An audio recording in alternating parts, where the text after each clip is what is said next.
60টা জিনিস মানুষ মরে যাওয়ার পরে তার কবরে পৌঁছতে থাকে।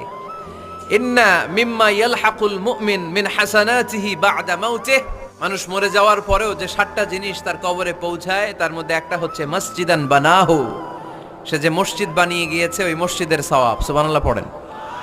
আপনি টাকা দিয়ে মসজিদ বানিয়ে দিলেন, ওই মসজিদে মুসল্লিরা নামাজ পড়ে, রোজাদাররা এসে ওখানে ইফতার খায়, তাহাজ্জুদ আদায়কারীরা তাহাজ্জুদ পড়ে, তাদের সওয়াবের কমতি হবে না, কিন্তু তাদের সওয়াবের একটা পার্সেন্টেজ সওয়াব যে ব্যক্তি মসজিদ বানালো তার আমল নামে আল্লাহ ঢুকিয়ে দেয়। এজন্য বেশি বেশি মসজিদ বানাতে রাজি আছেন?